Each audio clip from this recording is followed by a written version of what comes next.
ये एक परी की साधना मैं बताने वाला हूँ और ये साधना बहुत अच्छी साधना है, बहुत मज़ेदार साधना है। सबसे बड़ी बात यह है कि नया साधक हो या पुराना साधक हो, स्त्री हो या पुरुष हो, या पढ़ा लिखा हो या तो फिर अनपढ़ हो, ये साधना कोई भी व्यक्ति कर सकता है। कोई भी इंसान या स्त्री या पुरुष कर सकता है, या पढ़े लिखे हो या तो फिर अनपढ़ हो। ऐसी बात नहीं है कि इसमें मंत्र नहीं है, मंत्र है लेकिन वो नाम के लिए मंत्र है। वो व्यक्ति अनपढ़ भी होगा तो हमारी वॉइस सुनकर वो याद कर सकता है, ठीक है। और दूसरी बात, यह साधना 1 से 3 दिन के अंतर्गत है। एक दिन सफल होगा, दूसरे दिन नहीं सफल होगा, तीसरे दिन कन्फर्म हो जाएगा, ठीक है। और इसमें कोई बहुत बड़ा जाप ताप नहीं है, ठीक है। इसमें है तो बहुत अच्छी साधना है, परीक्षित साधना है। थोड़ा सा मेहनत विधि विधान जो सामग्री है वो लोग आप लोग ध्यान से सुन लीजिए, वीडियो को बिना स्किप किए फुल जानकारी आप ध्यान से सुन लीजिए, अधूरा ज्ञान मत लीजिएगा, ठीक है। ये साधना करने के लिए आपको किसी भी दिन, समय तो इसका रात्रि लगेगा लेकिन किसी भी दिन आप ये साधना कर लोगे। रात्रि के 9 के बाद ये साधना आपको स्टार्ट करनी है। और ये साधना घर पे या घर के बाहर साधना करें, लेकिन खुले आसमान के नीचे साधना करें। जब आप ये खुले आसमान के नीचे साधना करेंगे, कुछ लोग दिल्ली मुंबई से हैं, कोलकाता से हैं, तो वो लोग साधना वहाँ तो दिन और रात सब बराबर होता है, लेकिन आप लोग अपने हिसाब से देख लें कब सब लोग सोते हैं, कब तन्हाई पड़ता है, कब शोर शराबा नहीं होता है, उसी टाइम पर ये साधना करें। जब आप ये साधना करोगे, जिस दिन से, एक ही दिन की साधना है, एक दिन के जैसे आप करना है वैसे ही 2 दिन करना है, तीसरे दिन अलग करना है। पहली बात, ये साधना एक ही दिन में सफल हो जाएगी, ठीक है। उस दिन आपको, जिस दिन ये साधना कर रहे हो, मांस मछली शराब सुरती सुपारी पान गुटखा इत्यादि ये सब आपको कुछ नहीं करना है। सेवन नशा किसी भी प्रकार का नहीं करना है। और दूसरी बात, आपको बाल ब्रह्मचार्य का पालन करना है, तन मन एकदम साफ रखना है और शोर शराबा नहीं करना है, ज़्यादा बातें नहीं करना है। आपको ये साधना करने के लिए सबसे पहले रक्षा घेरा लगाना है। सुरक्षा कवच जो होता है वो शरीर के लिए ओनली रक्षा करता है, ठीक है। आपके सामने जो भोग रखा है, जो सामग्री रखी हुई है, उसको नहीं रक्षा कर पाएगी। सुरक्षा कवच जो होता है, जो रक्षा घेरा सर्कल रिंग होता है, जो लोग चक्कू से मारना होता है भैरव जी के मंत्र या हनुमान जी के मंत्र से, तो आपको सामग्री सहित और आपका शरीर सहित पूर्ण रूप से रक्षा होता है। तो आपको रक्षा घेरा भी लगाएं, सुरक्षा कवच भी पहने अगर आपके पास है तो, नहीं तो रक्षा घेरा बहुत ज़रूरी है। आपको सबसे पहले 2 हरा आसन लगाना है, एक बड़ा लगाना है, एक छोटा लगाना है। एक अपने सामने लगाना है बड़ा सा, कम से कम तो 1 मीटर का, और कम से कम तो 2.5 से 3 फीट का, 4 फीट का आप अपने पास बैठने के लिए एक हरा आसन लगाएंगे कम्बल का। अब आपको हरा वस्त्र पहनना भी है। और दूसरी बात, आपको सबसे बड़ी बात ये ध्यान में रखना है कि चावल लेना है। चावल पीला हुआ और खंडित न, खड़ा चावल लेना है। पीला कलर हल्दी से कलर कर लेना है।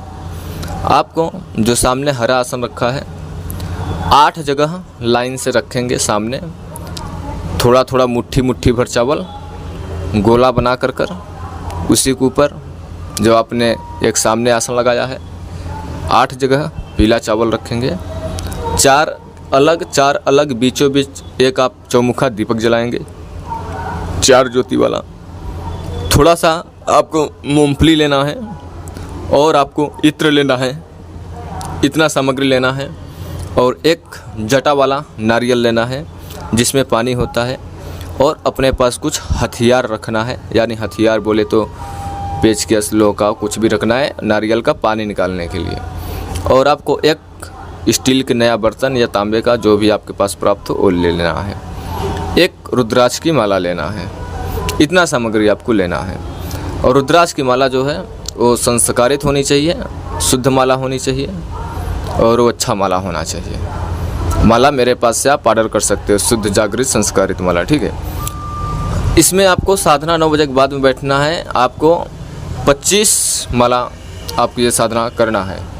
अगर आपके पास समय है तो ज़्यादा भी कर सकते हो। जब 25 माला जो मंत्र मैं बताने वाला हूँ उसका जाप करोगे तो परी प्रत्यक्ष होगी, नहीं प्रत्यक्ष होगी तो अनुभव होगा, अनुभव भी नहीं होगा तो आपको निराश नहीं होना है। ये बात आपको अवश्य ध्यान में रखना है। पहली बात, 100 में 100% परी आ जाएगी। अगर परी नहीं आती है तो आपको अनुभव होगा अनेकों प्रकार के, मीठी मीठी आवाज़ें, चींटी जैसी काटने की आवाज़ें, गोड़ में झुनझुनाहट, शरीर में गर्माहट और मंत्र जाप करते टाइम सर्दी जैसा, ऐसे आपको अनुभव होंगे। और वहाँ का वातावरण भी चेंज होगा जब आप साधना कर रहे होंगे।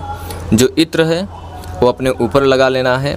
जो स्टील का बर्तन है उस पर नारियल का पानी जो है निकाल कर रख देना है और नारियल फोड़कर वहीं पर उसका खपड़ी से बाहर निकाल देना है, ठीक है। और आपको जब ये व्यक्ति स्त्री व पुरुष जो कर रहा है उसी को अनुभव होगा, उसी को साथ दिखाई देगा और उसी के साथ शक्ति रहेगी, परी रहेगी, दूसरे को कुछ नहीं दिखाई देगा, ठीक है। ये बात अवश्य ध्यान में रखना है आपको। इसमें कोई भी व्यक्ति साधना कर सकता है। अगर माना कि अगर आपने ये साधना पहले दिन अगर आपने नहीं सिद्ध हुई, किसी कारण बस आपको साधना नहीं संपन्न हुआ, दूसरे दिन सेम टू सेम इसी प्रकार से 25 माला सुपर, 26 माला, 30 माला, 28 माला जो आपसे बनता है साधना करना है सेम टू सेम उसी प्रकार से जैसे आपने पहले दिन किया था। अब आपको ध्यान में रखना है कि दूसरे दिन भी अगर गुरुजी साधना नहीं सफल हुआ तो आप क्या शर्तें रखते हो। शर्तें वाली मैं यहाँ पे बात नहीं कर रहा हूँ, मैं आप लोगों के यहाँ पे ओरिजिनल विधि विधान की बातें बतला रहा हूँ। आपको ये बात ध्यान में रखना चाहिए कि पहले दिन आपने जितनी माला जाप किया और साधना आपको नहीं सफल हुआ, फिर आपने दूसरे दिन जितनी माला जाप किया फिर भी आपका साधना नहीं सफल हुआ, दोनों दिन का जितना माला आपने मंत्र जाप किया उतना जोड़ लीजिए कितना होता है। अब तीसरे दिन आपको मंत्र नहीं जाप करना और इतना सामग्री लेकर नहीं जाना, ओनली हवन करना है। हवन जितना आपने 2 दिन में मंत्र की माला की जाप की है उसका दशांश हवन करना है। ये बात आपको बस ध्यान में रखना है। जब दशांश हवन करोगे तो इसमें मैं 100 में नहीं तो बोले तो 200% शक्ति को आना कन्फर्म है, निश्चित है, 1000% कन्फर्म है जब आपने हवन कर दोगे, ठीक है। नहीं तो कुछ साधक के पहले दिन ही सफल हो जाते हैं, नहीं दूसरे दिन कन्फर्म है। आखिरी बार में अगर नहीं सफल होता तीसरे दिन दशांश हवन करना निश्चित है। हवन में आपको घी, आम की लकड़ी, कपूर, पंसारी के पास से लेके आना है, हवन सामग्री मिक्स, और आपको हवन करना है। अब इसमें आपको सबसे बड़ी बात ध्यान में रखना है कि जो मंत्र है, मंत्र क्या है इसका। देखिए मंत्र बहुत छोटा है, ठीक है। मंत्र जो छोटा तो है लेकिन थोड़ा संस्कृत में है और आप लोग इसको ध्यानपूर्वक याद कर लीजिएगा पहले, तब आपको साधनाएँ करना चाहिए।